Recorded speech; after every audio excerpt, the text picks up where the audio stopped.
출애굽의 엄청난 사건을 통해서 하나님은 그분이 아브라함과 이삭과 야곱의 하나님이시며 전능하신 구원자이신 것을 드러내 보이십니다. 애굽 땅에 10번이나 되는 재앙을 거듭 내리시는 것도 하나님이 그 뜻을 나타내 보이기 위한 것입니다. 그런데 하나님은 이 재앙을 이스라엘 백성이나 애굽 백성들이나 똑같이 내리시는 것이 아니라 구별해서 내리신다는 것이 오늘 말씀의 핵심입니다. 애굽 땅과 애굽 사람의 재산, 또 애굽 사람들에게는 재앙이 임하지만 이스라엘 백성들에게는 이 재앙이 미치지 않도록 하시는 것입니다. 자, 이렇게 구별하심으로써 이스라엘 백성들에게는 하나님이 구원의 하나님으로 드러나시고 애굽 사람들에게는 하나님이 심판의 하나님으로 나타나시게 되었다는 겁니다. 이렇게 하나님께서 자기 백성을 구별하셨다는 것. 이스라엘 백성들 입장에서는 하나님이 우리를 자기 백성으로 삼으시고 구별하시다고 하는 것은 그들에게 대단히 힘이 있는 신앙 고백입니다. 이스라엘 백성들이 가진 선민의식, 어떤 고난 속에서도 하나님은 우리를 구원하시고 하나님은 우리를 버리지 않으신다는 이 믿음은 바로 하나님께서 우리를 구별하셨다고 하는 이 신앙 고백에 근거하는 것입니다. 자, 하나님께서 오늘 우리들도, 저와 여러분들도 특별히 구별하셨다고 하는 믿음은 사도 바울이 에베소 교회를 향해서 쓴 편지에서도 찾아볼 수 있습니다. 에베소 1장 4절 5절 말씀에 곧 창세 전에 그리스도 안에서 우리를 택하사 우리로 사랑 안에서 그 앞에 거룩하고 흠이 없게 하시려고 그 기쁘신 뜻대로 우리를 예정하사 예수 그리스도로 말미암아 자기의 아들들이 되게 하셨다. 자, 이 편지에서 사도 바울은 하나님께서 아주 오래전에 저와 여러분들을 사랑받는 자녀, 하나님이 사랑하시는 자녀로 미리 정해 놓으셨다 말씀하고 있습니다. 우리 하나님이 아주 오래전부터 미리 정해 놓으신 사람들이다. 여기서 중요한 것은 하나님이 우리를 선택하실 때, 구별하실 때 도대체 어떤 과정을 거쳐서 나를 구별하셨느냐 하는 것이죠. 시험을 쳐서 외모를 보고 면접을 봐서 스펙을 보거나 경쟁을 통해서 뽑으신 것이 아니고 우리의 어떤 노력이나 우리의 어떤 자격으로 하나님 자녀로 구별된 것이 아니라 이 모든 것과 상관없이 하나님의 전적인 은혜로 말미암아 구별되고 선택되었다는 것입니다. 성경에서 말씀하기를 토기장이가 흙을 가지고 하나는 귀하게 쓸 그릇을 만들고 하나는 천하게 쓸 그릇을 만드는데 흙이 장난쓰겠느냐? 흙이 나 좀 귀한 그릇으로 왕궁에 쓸 그릇으로 만들어주세요. 그랬으겠느냐? 그렇게 말하고 있는 것입니다. 하나님의 특별하신 은혜라고 고백할 수밖에 없다는 것입니다. 사도 바울은 우리들이 이 하나님으로부터 선택된 존재라는 것을 스스로 알아볼 수 있는 방법을 스티그마라고 하는 헬라어 단어로 표현했습니다. 이후로는 누구든지 나를 괴롭게 하지 말라. 내가 내 몸에 예수의 흔적을 지니고 있노라. 이 스티그마라고 하는 단어는 흔적이라는 말로 번역이 됐습니다. 유대인들에게 이 스티그마는 그들이 하나님의 선택된 백성이라고 하는 흔적은 할례입니다. 유대인들은 몸에 가진 할례 흔적으로 우리는 하나님으로부터 선택받은 민족이다 하는 증거로 삼았습니다. 근데 바울은 몸에 새겨진 새겨진 흔적이 아니라 우리 마음과 영혼에 새겨지는 흔적에 대해서 말하고 있습니다. 우리가 하나님의 자녀, 하나님의 선택받은 백성이라는 것은 어떤 몸에 새기는 흔적이 아니고 우리의 마음과 영혼에 새겨지는 흔적이다. 그게 뭐냐? 예수님의 십자가 사건이다라고 말하는 것입니다. 예수님의 십자가가 나를 위한 하나님의 사랑이고, 사람이 자기 가축에 불도장, 낙관을 찍어 놓듯이, 나귀를 찍어 놓듯이 하나님께서 우리의 마음과 우리 영혼에 이 지워지지 않는 사랑의 흔적을 남겨놓으셨다는 것입니다. 이게 스티그마입니다. 저와 여러분들이 하나님의 선택을 받았다는 것은 하나님께서 우리의 마음과 우리 영혼에 하나님의 흔적을 찍어 놓으신 거죠. 그게 예수님의 십자가입니다. 자, 이 모든 것이 구별이라는 단어로 표현됩니다. 우리가 이미 예수님의 십자가에 대해서 듣고 예수님의 십자가를 알고 예수님의 십자가를 믿음으로 받아들인다는 것은 이미 구별되었다는 증거입니다. 흔적이 있다는 것이죠. 이것을 알고 이것을 믿고 살아가는 것이 우리들에게 너무나 소중한 일입니다. 비록 이스라엘 백성들과 애굽 백성들 사이에 지금 이 시대에도 하나님을 믿는 사람들과 하나님 믿지 않는 사람들이 어떻게 구별되느냐? 그렇게 어떤 선명하게 또 겉으로 무슨 어떤 표시로 알아볼 수 있는 것은 아니지만, 또 그리고 하나님께서 우리들에게 우월감을 주셔서 다른 사람들을 차별하고 무시하고 교만하게 살라는 것은 아니지만, 하나님 우리 모든 사람들이 하나님의 자녀로 구별되게 살아가기를 원하시는 것입니다. 하나님 우리 모든 사람들이 하나님의 자녀로 귀하고 존중받을 만하고 축복되는 삶을 살아가기를 기뻐하시는 것입니다. 오늘 말씀 속에서 하나님께서 우리를 특별히 구별하시는 뜻을 생각해 보면서 은혜를 함께 나누고자 합니다. 첫 번째로 하나님은 땅을 구별하신다는 거예요. 하나님은 이 네 번째 재앙서부터 애굽 사람들이 사는 땅과 이스라엘 백성들이 사는 땅을 구별하십니다. 그래서 재앙을 내리실 때 애굽 사람들이 사는 땅에는 막 파리떼가 가득하게 하시고, 이스라엘 백성들이 사는 이 고센 땅에는 파리떼가 없게 하시는 겁니다. 네가 만일 내 백성을 보내지 아니하면 내가 너와 내 신하와 내 백성과 내 집들의 파리떼를 보내리니 애굽 사람의 집집에 파리떼가 가득할 것이며 그들이 사는 땅에도 그러하리라. 8장 22절에 그날에 나는 내 백성이 거주하는 고센 땅을 구별하여 그곳에는 파리가 없게 하리니 이로 말미암아 이 땅에서 내가 여호와인 줄 네가 알게 될 것이라. 자, 여기서 등장하는 이 파리가 있죠. 우리가 보는 일반적인 파리가 아니라 마치 찐득이처럼 달라붙어서 사람한테 쏘듯이 피를 빨고 또 각종 질병을 일으키는 어떤 쇠파리나 또 등의 종류를 가리킵니다. 그래서 이런 파리 때는 이 들러붙으면 말이죠. 옷도 상하고 음식도 상하고 이 가죽으로 만든 물건도 상한다고 합니다.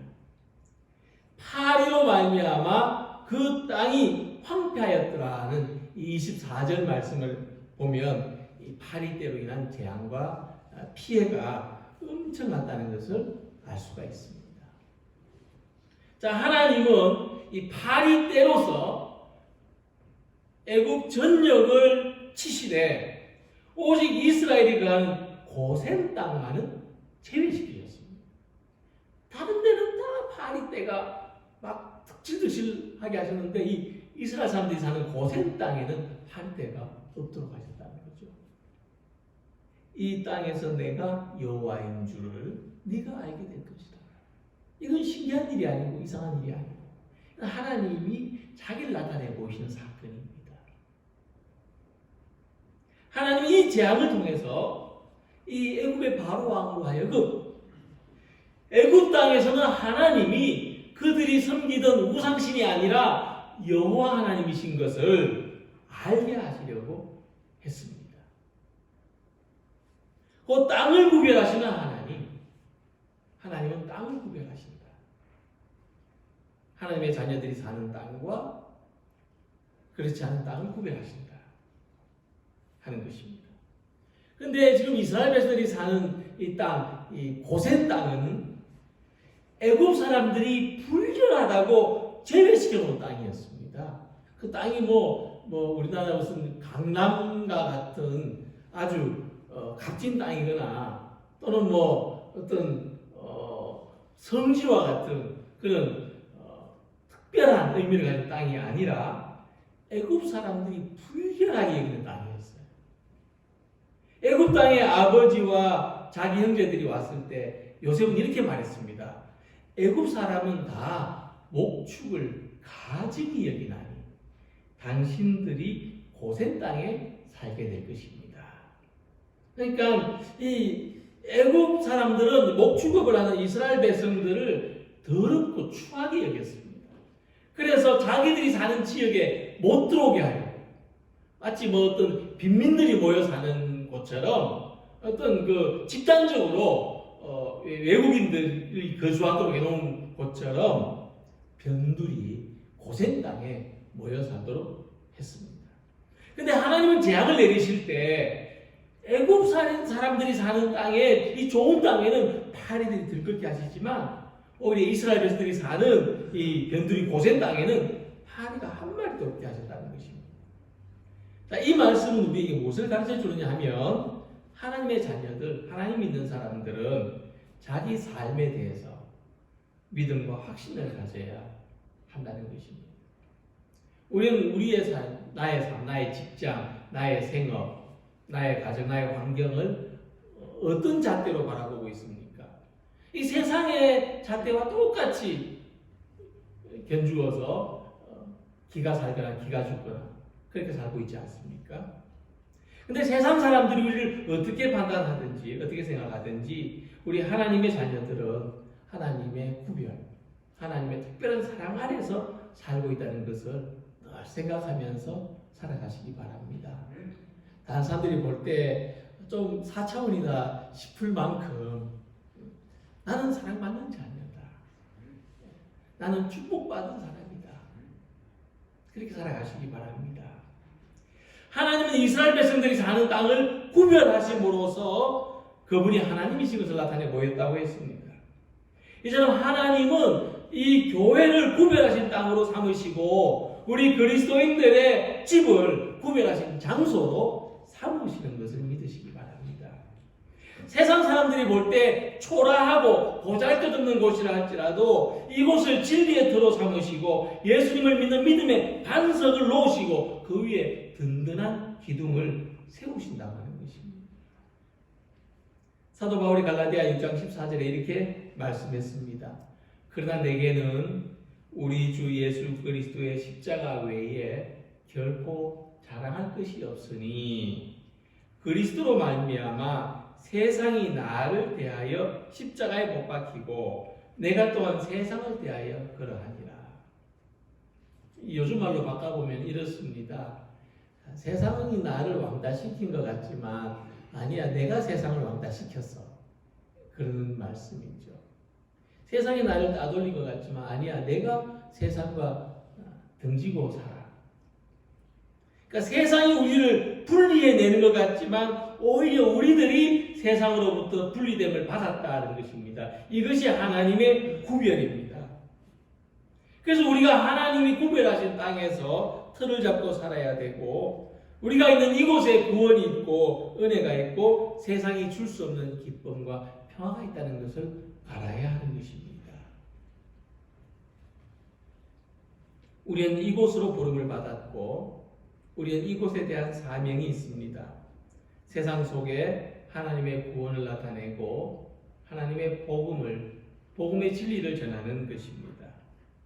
오늘 우리 교회와 우리 가정이 세상 속에서 구별된 장소가 될 수 있도록, 또 하나님이 우리를 구별하신 사명을 다할 수 있도록 이곳에서 예배하고, 이곳에서 사랑하고, 이곳에서 기뻐하고 감사하며 살아가는 우리 모두가 되시기를 바랍니다.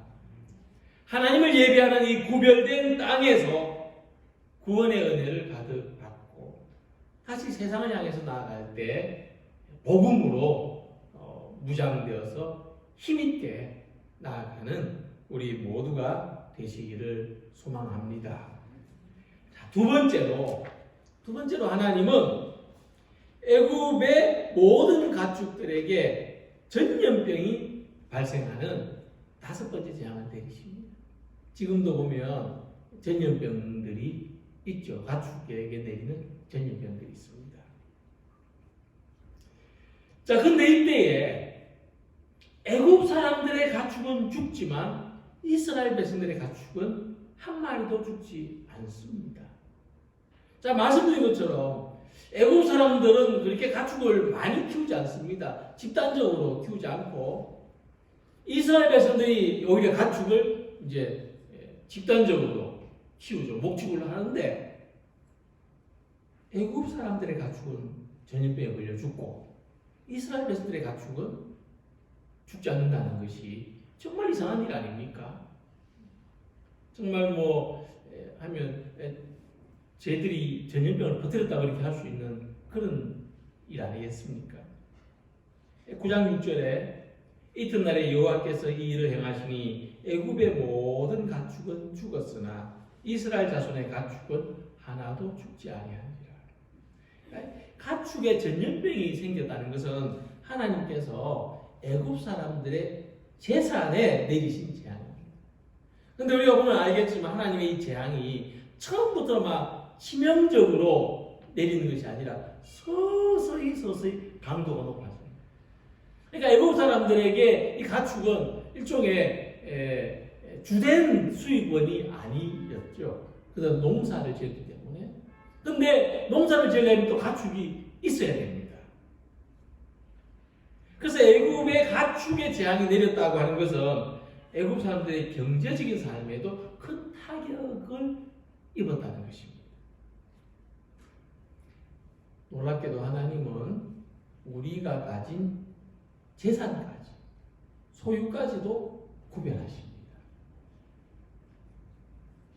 우리가 소유한 모든 것은 우리 자신들의 것이 아니라 하나님의 것이기도 하고, 우리 자신을 위해서만 사용하는 것이 아니라 하나님의 선하신 뜻을 위해서도 사용하는 것이기 때문입니다. 그래서 하나님은 우리 소유에 관심이 있으십니다. 그래서 하나님께서 우리 소유를 구별하시고 우리 소유에 더 복을 주시는 이유입니다. 최근에 후배 목사로부터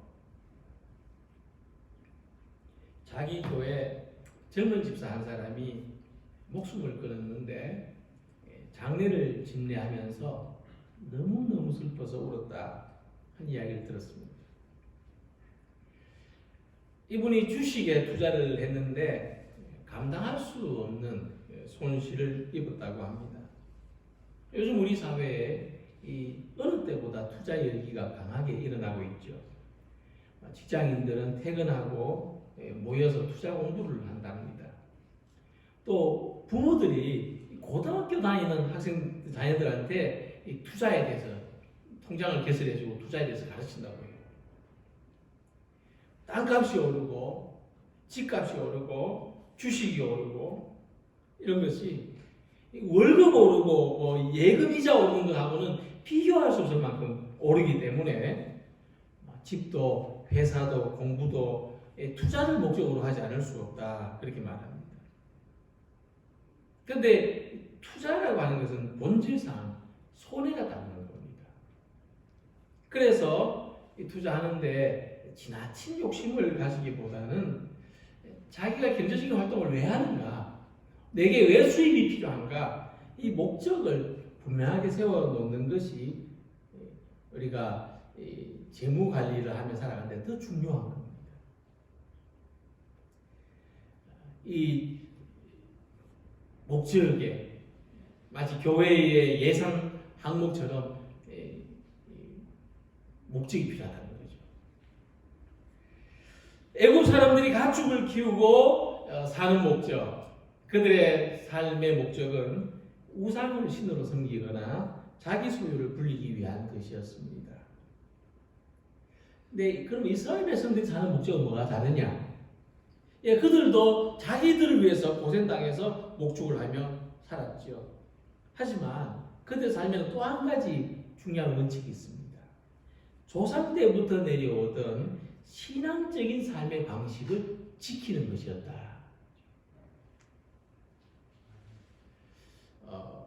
아마 계산이 빠른 사람이었다면 애국 땅에서 목축을 하진 않았을 겁니다. 농사를 지었겠죠. 그게 훨씬 더 잘 되니까.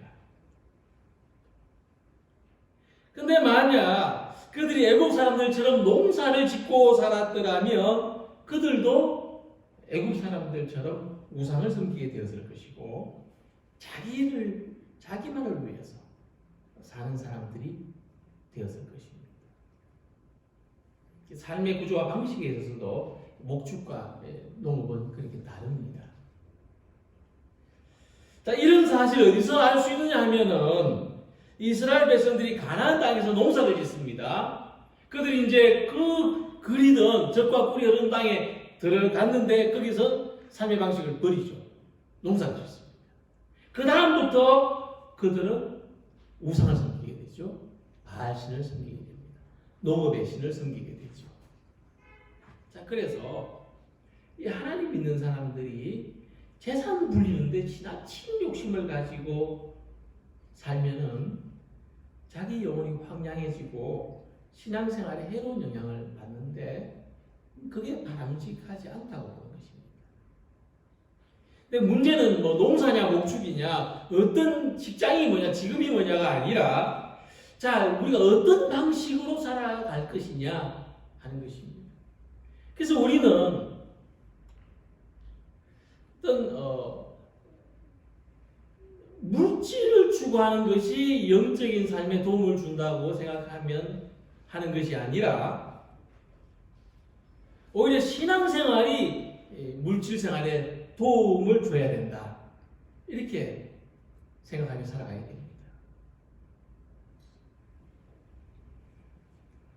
그러니까 내가 좀 돈이 많이 내가 부자가 되면은 신앙생활도 잘할 수 있다. 이렇게 생각하지 말라는 겁니다. 오히려 내 신앙생활을 통해서 내가 뭐 수입이 작든지 많든지 감사하고 만족하고 기쁘게 살아갈 수 있는 길을 찾아야 된다는 것입니다. 그래서 소유에 대한 욕심 때문에 신앙생활을 소홀히 하지 말고 오히려 신앙생활을 잘하기 위해서 소유에 대한 욕심을 줄이는 것이 더 유익하다는 말씀입니다. 그렇게 살아갈 때 하나님은 우리가 가진 것에 구별하시고 복을 주십니다. 그래서 하나님이 그 삶을 구별한 사람들에게 이처럼 복을 약속하셨습니다. 내 몸의 자녀와 내 토지의 소산과 내 짐승의 새끼와 소와 양의 새끼가 복을 받을 것이며 내 광주리와 떡 반죽 그릇이 복을 받을 것이며 내가 들어와도 복을 받고 나가도 복을 받을 것입니다. 어떤 분이 그런 고백을 하시더라고요. 내가 젊었을 때 내가 뭐 좀 해보겠다고 내가 뭐 좀 벌어보겠다고 그렇게 애쓰고 힘썼는데 그게 내 뜻대로 되지 않더라고. 근데 내가 이제는 그렇게 할 수 없는 이미 이제 그렇게 다 모든 걸 소진해버린 그런 때에 내가 그냥 하루하루 맡기고 그렇게 살다 보니까 오히려 지금이 더 넉넉하고 오히려 지금이 더 풍성한 삶이 되었다고 하는 고백입니다. 그래서 하나님을 섬기는 삶이 우리가 가진 것에 복이 되는 삶이 되시기를 소망합니다. 내가 가진 것이 늘어나는 데서 삶의 의미를 찾는 것이 아니라 내가 가진 것을 사용하는 데서 하나님을 잘 섬기는 데, 비록 작지만 그 속에서 보람과 행복을 얻는 삶을 선택하는 우리 모두가 되시기를 소망합니다. 그리고 세 번째로 하나님은 사람을 구별하세요. 하나님은 애굽 백성들과 이스라엘 백성들을 구별하셔서 애굽 백성들에게는 재앙이 임하지만 이스라엘 백성들에게는 재앙이 임하지 않게 합니다. 이때 하나님께서 바로에게 말씀하셨어요. 내가 내 백성과 네 백성 사이를 구별하리. 하나님은 애굽의 온 땅의 사람들과 가축들에게 악성 종기가 생기는 재앙을 내리십니다. 그런데 이스라엘 백성들이 사는 그 가축들에게는 이 종기가 생기지 않게 하셨어요. 사람 사이에도 이제 전염병이 돌게 거죠. 그런데 그 이유가 뭐냐면 저들은 네 백성이고 그들은 내 백성이기 때문이다. 그렇게 말씀하십니다. 물론 우리가 하나님의 백성이라 해서 다른 사람들은 하나님의 백성이 아니기를 바라고 내가 구별된 백성이라서 다른 사람들은 차별하고 그래서 그들에게는 종기가 생기고 그들은 바이러스 감염이 되고 그들은 고통받아도 괜찮다고 생각해서는 안 될 것입니다. 다만 이 말씀이 우리에게 주는 의미는 우리는 어떤 사람이냐? 하나님의 특별한 은혜를 받은 사람들이다. 하나님께서 구별하신 사람들이다. 그 이야기를 우리에게 전해주고 있는 것입니다. 거꾸로 해석을 하면 안 된다는 거죠. 그래서 우리가 세상을 살면서 내가 누군가? 내가 무엇과 연결되어 있는가? 내 삶이 무엇에 속해 있는가? 이것을 생각해 볼 줄 아는 능력을 가지는 것이 대단히 중요합니다. 이런 것을 철학이라고 말합니다. 우리는 한 계단 더 높이 신앙이라고 말하죠. 내가 누군가? 내가 무엇에 속해 있는가? 내 의식이, 내 삶의 방식이, 내 존재가 무엇과 연결되어 있는가?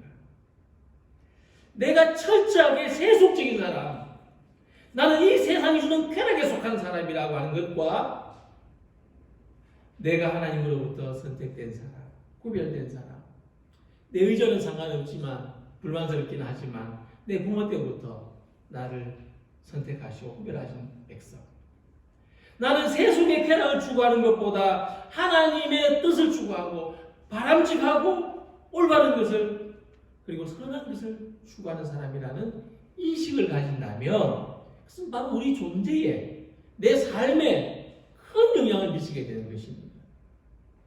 그래서 하나님은 애굽을 지배하는 바로 왕들에게 속한 사람들에게는 재앙이나 고통을 받아도 그들이 헤어나올 수 없게 하십니다.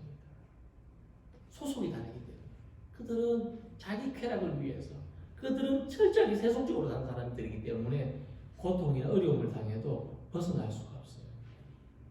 그러나 하나님의 백성들은 지키시고 보호하신다는 것입니다.